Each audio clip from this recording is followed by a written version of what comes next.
It's very great to be here. I'm Steve Siger. I'm the co-founder of CNaught. My colleague Darren Owen is there in the back as well.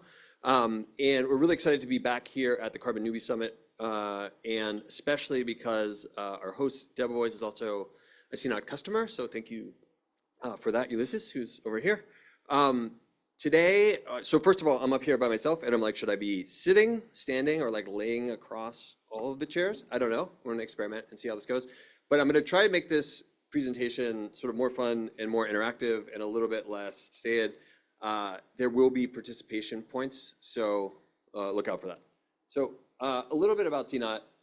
We help companies like Devoice, like Tiger Global, like organizations like Penn, navigate the carbon markets well. They tend to have small sustainability teams, and they need the help. And the carbon markets are both extremely important and extremely frustrating all at the same time. And so that's sort of the duality that we're going to go over today. And we're going to do it in the form of sort of like a children's book, choose your own adventure. I don't know if anybody remembers this, but like maybe you go to page 73 and go check out the spooky cave, or like you go to page 24 and check out like the pirate ship. We're gonna do that, but for carbon. And if I fall on my face, I fall on my face, but we'll see how it goes. So let's talk, just before we get into it, with two quick slides. One, carbon credits are a critical piece of the decarbonization puzzle. There are so many emissions in our lives, everyone who flew here, the construction of this building, that are unabatable and unavoidable in the current world. And that's why you see the biggest organizations buying them and why they're supported broadly. But, and you knew there was going to be a but, the market is deeply troubled. We think something like 20% of credits are actually delivering a real ton of carbon, which means that 80% are not. And in addition, the buying experience is really challenging. You end up trying to find a broker, and then how do you buy? Who do you buy from? How much do you pay? Just the basic questions are really, really quite hard to answer in this space. So that's the duality. Really important and really frustrating. So we're going to demonstrate a little bit of the frustration through this sort of choose your own adventure method, and I hope you come along for the ride. All right, so we're in New York. We're at a big building. We're in Hudson Yards. So obviously you are at a bank, and it's 2025. So your bank is leveraging AI to make savings accounts like hotter than ever, better than ever, just AI everywhere. And your customers are asking you about sustainability. And so you decide you're going to buy 10,000 tons of carbon credits. And you need to figure out what to buy, where to buy it, how much to pay. And you want to drive impact, avoid risk of greenwashing. All right, that's your tasking. I'm going to ask you to start voting on things soon. So you go to Google, and I know you should be going to ChatGPT. You're an AI bank. I screwed that up. I'm sorry. But we're doing Google. We're going analog. And here's some real results. Should you go to Reddit? Should you go to Yale's sustainability page? Should you go to the World Economic Forum, carboncredits.com? Who would vote for carboncredits.com? And who would vote for the playbook for corporate action? Come on, no one has any hands. Okay, well, we're gonna go with the playbook for corporate action. You are a bank. It's written by Bain. It's written by the World Economic Forum. These are your people. You're a bank again. But it's actually really interesting and really useful. And one thing they tell you that is super important is that you should be buying a portfolio of carbon credits, not individual projects. And why? That's because it's the same way you would invest. You don't buy individual stocks, you buy ETFs. And you want to drive your impact around different projects, and you also want to mitigate your risk. And you're like, that makes sense. I get it. That's great. But does that mean I now need to buy 4 projects that are 2,500 tons each? Did I just create 4 times the work for myself? Uh-oh. So you're getting antsy. Should I start deciding what I want to buy first? Or should I read one more resource, the Carbon Offset Guide, written by some experts about how to acquire? Carbon Offset Guide, hands? Okay, nice. Decided on a project? All right, I like where you're going. So you get into the Carbon Offset Guide and you realize right away, it's a good choice. It's really interesting, really useful. It's also really long, 73 pages. And you get into it and you find this chart and you go down a rabbit hole and you say, oh wow, there's compliance credits and there's voluntary credits. And which kind of credits do I actually need for this? Can I use compliance credits for my voluntary claims? Are they better? Are they cheaper? Are they more expensive? What do I do here? That's another 3 hours of a side quest into ChatGPT again. You figure it out, you say, you know what? I think I want voluntary credits after all that. I'm also on page 9. So, 64 pages, excuse me, to go. Do you keep reading? or do you start to look at one of the voluntary carbon market registries listed there? Anyone for keep reading? All right, anyone ready to get looking at projects? All right, let's do it. So great, you go to Vera, leading registry, and first thing you find, thousands of projects, thousands. And on the left, there's some filters. It feels a little bit like Redfin. You're like, I know how to do this. I browse real estate in the evenings. And you say, you know what? I care about the Global South. I care about development goals, sustainable development goals, and I find this project that is doing high efficiency cook stoves in Malawi. Interesting project.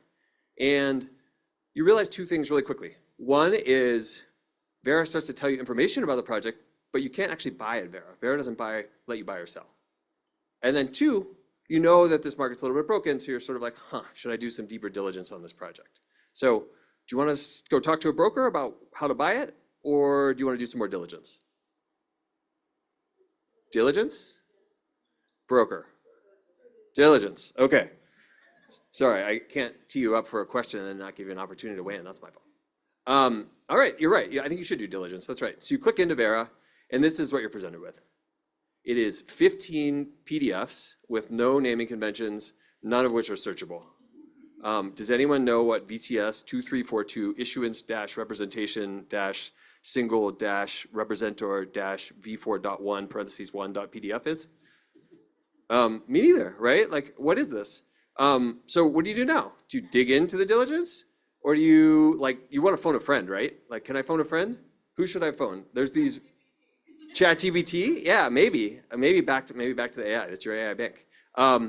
But maybe you can call up a third-party ratings agency. Who wants to read the documents themselves, and who wants to call up a third-party rating agency that you know has a freemium version that can get you a peek at maybe what this project is like in their view? Third-party ratings agency? Yeah, nobody wants to read these PDFs. I get that. And you're right, so you go to B0. It's one of several agencies. They're all doing sort of the same thing, trying to rate projects on whether they're delivering a real ton of carbon. And you're in luck, this is a rated project. They haven't rated the whole market, they've actually rated a minority because there's a lot of projects out there. But this one is rated, so that's the good news. The bad news is it got a D, which is their lowest possible rating. Very low likelihood of delivering 1 ton of carbon. So, do you purchase that project anyway, or do you want to look again and look for a newer, highly rated project? Yeah, okay, right. You guys are getting this, right? Okay, we're gonna look for a new project. So you go back to B0 and say, maybe I can start here. All right, now we're in business. They have a AAA project. It's called Orca. It's doing direct air capture in Iceland. Super cutting edge, technology base. You've heard of direct air capture, seems pretty interesting. All right, AAA, should we purchase this project? Hands up. Or should we check out what another ratings agency says? Excuse me. A little bit of mix. We're gonna do both, so that's great. Turns out that Calyx Global, one of B0's peers, rates this project differently. They take issue with the way that the project developer accounted for their embodied carbon of construction of the plant. More importantly, though, you go to Puro.earth and there's only 60 credits available, and they cost $1,000 a piece. So there goes your budget. So you're kind of hosed again. So what do you do now? I think you either have to find another cheaper, project. That's not a question. Of course, you're not gonna buy this, right? And you go back to B0, you find an AA rated project. It's called Katingan. You do another side quest and find on Vera that it's been bought by reputable folks, companies you admire, and you see that there's credits available. So you go to the company's website. It's not through Vera. You find Permian Global, the developer, and you click buy carbon credits. And their website actually works. A lot of them don't. You send them an email, and they actually respond to it. A lot of them don't. But your good luck ends there because they're actually sold out and have been for 3 years. It's a great project. All of the credits have been sold. They're actually in the secondary market. Somebody has them on their books, but you have no idea who, because that's not actually how this market works. So now you need to find a broker, and you do. You find a broker, and you say, I need 2,500 tons. What can you offer me? And they say, we can offer you 10,000 tons for $8 a ton. And you say, that's great, but I need 2,500 tons. And they say, oh, well, that's gonna be $9 a ton. And you say, okay, give me a week. I'm gonna go talk to my CFO. I'm gonna get approval. And you get approval, and you come back to them and you say, you know what? I'm gonna buy at $9 a ton. I'm ready to do it. And they say, that's great. The market's moved. It's now $9.50. Are you in today? Take it or leave it. And you frustratingly throw up your hands and you say, yes, and you have bought one of your 4 projects. It's a great project in Indonesia. We love this project, but what a frustrating experience. So what is the takeaway here? The takeaway is you need a partner to help you navigate this. You should find someone you trust in a low trust market. That means someone who's transparent with you about the problems in the market as well as the opportunities, about the problems with projects as well as opportunities. You should leverage external resources who are not the people who are selling to you. We love these external ratings agencies because they're exactly that. And you should look for people who are looking to learn and get better every single year, because this is not a static space. Nobody knows everything, and we're getting better. But if there's one, single takeaway here, and I want to find what I wrote down because it's really important, is like, if it's frustrating to navigate this market, doing nothing is worse. Let me say that again. If it's frustrating to navigate this market, then doing nothing is worse. We need the climate impact. We need people to take on the frustrating things and go for it anyways. And so that's what I would encourage you to do. Hope you find a way to engage with the carbon markets and drive impact. Thanks so much for your time.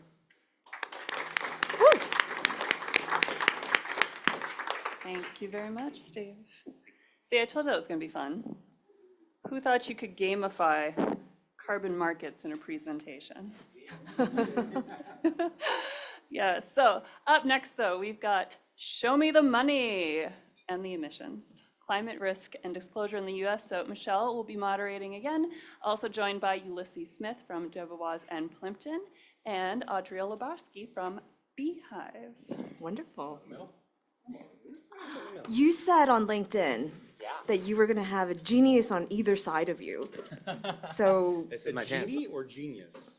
One's on my left. genius. Wonderful.